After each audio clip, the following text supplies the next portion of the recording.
네, 서울 성북갑의 김영배입니다.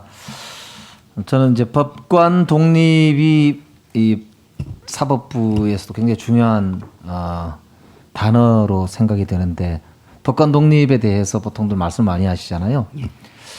그런데 이제 저는 좀 여쭤보고 싶은 게 법관 독립이 필요하다는 건 맞는데 왜 필요한가에 대해서 논의가 좀 필요하다고 저는 생각하거든요. 아까도 제가 말씀드렸지만 민주공화국에서 민주공화국을 지키는 파수꾼들이 입법, 사법, 행정 이렇게 크게 보면 있다고 봐야 되는데 그런 점에서 보면은 사법이 그 자체로 독립된다는 것 자체가 뭐 의미도 있지만 더욱 중요한 것은 민주공화국을 지켜야 되고 더 나아가서는 국민들의 인권, 자유, 평등 이런 걸 지키기 위해서 필요한 것이 이 사법부의 독립이다고 저는 생각이 되거든요. 네. 그런데 그렇게 보면은 이런 목적 지향을 상실하고 독립을 외치면서 발생하는 문제도 있을 수 있잖아요. 네. 제가 아까 여쭤봤던 게 그런 겁니다.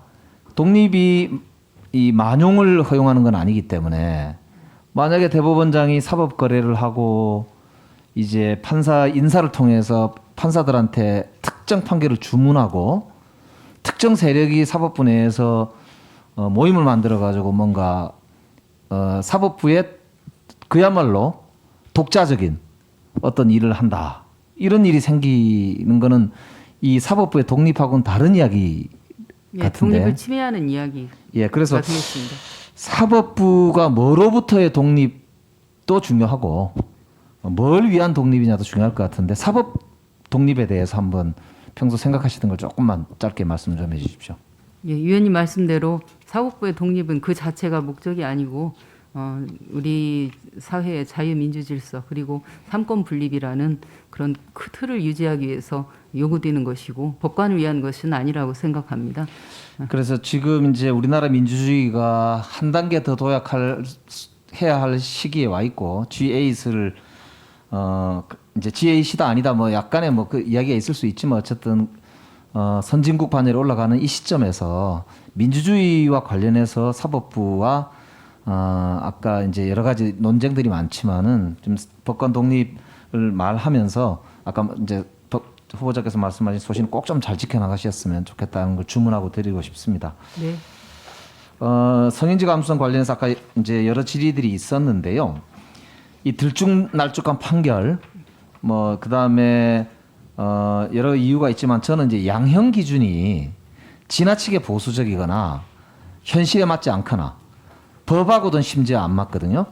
아까 이제 예를 들면 이제 미국 같은 경우는 병과주의에 따라 삽산을 하니까 수백 년이 판결이 될 때도 있다고 그래요. 네. 근데 우리는 보니까 유기징역의 상한을 정해놔 가지고 네.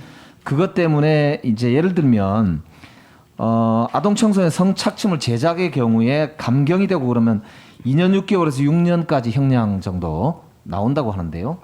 근데 이제 변경된 우리 아동 청소년의 성보호에 관한 법률에 보면은 아동 청소년 성착취물 제작, 수입, 수출한 자는 무기징역 또는 5년 이상 유기징역에 처하도록 법이 되어 있어요. 예. 이 법하고 양형위원회가 운영하는 양형 기준이 안 맞습니다. 네. 그래서 이게 처벌로만 해결할 수는 없지만 적어도 아동 청소년에 관한 이런 성착취물이나 몇 가지 분야에서는 특히 취약계층, 여성 이런 분야에서는 처벌의 기준도 일관돼야 될 뿐만 아니라 국가적으로 분명한 기준을 세울 필요가 있다고 보는데 이 문제는 어떻게 해결해야 된다고 생각하십니까? 예, 저도 의원님 말씀을 듣고 보니 말씀이 타당하다는 생각이 듭니다. 어떤 현안 이슈가 생길 때마다 특별법 형태로 새로 제정이 되거나 개정이 되면서 전체적인 체계에 좀 균형이 안 맞는 문제가 발생하고 있습니다. 양형위원회 기준을 바꿔야 되는 거 아닙니까? 양형위원회에서 현재 그 디지털 쪽도 논의하고 오래 하고 있다고 들었습니다. 그러니까 대법관 되시면 양형위원회 이 문제는 꼭 좀 한번 손을 봐야 된다고 생각하는데 저도 꼭 관심을 가지고 지켜보겠습니다. 예. 그리고 판결문 확대 관련해서 여쭤보겠습니다. 지금 판결문이 어느 정도 공개되는지 알고 계세요? 예, 대략은 알고 있습니다. 대략 1% 미만이라고 하거든요. 보니까 도서관의 이 법원 도서관의 경우는 보니까 한 30%, 20% 이게 분야 연도별로 조금씩 다른데요. 그렇게 되어 있지만 홈페이지나 아니면 법률 서비스 망이라든지 법고울 같은 0.39%예요. 이 그 판결문이 왜 공개가 안 되는 겁니까? 판사님들이 혹시 뭐 판결문을 잘 못 쓴 게 많아서 공개되면 곤란해서 그렇습니까? 아니면 판결을 실제로 하고 나서 나중에 쓰셔서 그렇습니까? 아니면 이게 뭐 어떤 이유로 공개가 안 되는 거죠? 과거에는 말씀하신 대로 공개가 굉장히 협소하게 되고 있었는데요. 최근에 그런 지적을 계속 국회에서 위원님들께서 해주셨고 법원에서도 그에 상응해서 여러 가지 법 개정이 있었던 걸로 알고 있습니다. 그래서 그런데도 현재 지금 공개율이 어쨌든 1% 미만이잖아요. 그렇지는 않은 걸로 알고 있습니다. 현재 그 확정 판결문은 그 인터넷 임의어 검색을 제공하고 있는 걸로 알고 있는데요. 아닙니까? 저는 그렇게 그러니까 알고 주요 있습니다. 내용들은 다 가리고 이제 그건 그 개인정보 때문에 어쩔 수 없는 그건 부분이 어쩔 수 없는 있습니다. 거죠. 네. 예, 예. 그런데요, 이게 이제 아까 우리 뭐 말씀하신 저도 비율을 정확히 더 체크를 해보겠지만은 얼른 생각할 때는 아니 판결이라는 게 다 그 사회적으로 볼 때 재판 과정을 거쳐서 중요한 절차들을 다 거쳐서 진행된 건데 왜 공개를 그렇게 꺼릴까? 저도 과거 법원도서관 근무하던 2007년 8년에 그게 큰 이슈였습니다. 저는 개인적인 그 생각은 의원님과 같은 생각이고요. 그러니까 이번에도 보면은 킥스라고 하는 형사사법 그 망에 들어가야만 알 수 있는 그 건이 보니까 손준성 검사가 그 보내서 이제 그 크게 문제가 된 것도 일반인들이 다 볼 수 있으면은 그런 경우도 그렇게 문제가 안 될 텐데 저도 보면서 굉장히 황당하던데요. 마지막으로 하나 여쭤보겠습니다. 우리가 알법이라고 알기 쉬운 법령 만들기 아까 문학 이제 네. 말씀하셔서 그런데요.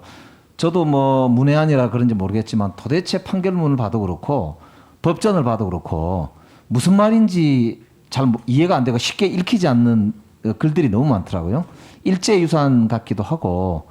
근데 이걸 빨리 바꿀 필요가 있다고 보는데 어떻게 보십니까?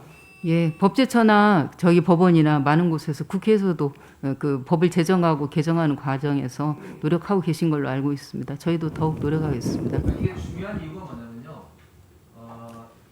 핵심 원리가 룰 오브 로인데 네. 룰 바이 로 그러니까 법을 지키는 사람, 법을 지키는 파수꾼들, 자기들 엘리트들이 그 법을 가지고 자기들의 기득권을 지키려고 하기 때문에 저는 이 문제가 빨리 해결이 안 된다고 보고 바로 그것입니다. 저도 그렇게 생각합니다. 로이기 때문에 로를 국민들이 많이 알면 쉽게 접근할 수 있으면 이 문제 해결이 되고 통제가 가능할 텐데 그게 안 된다. 이제 저는 그걸 지적하고 싶은데요.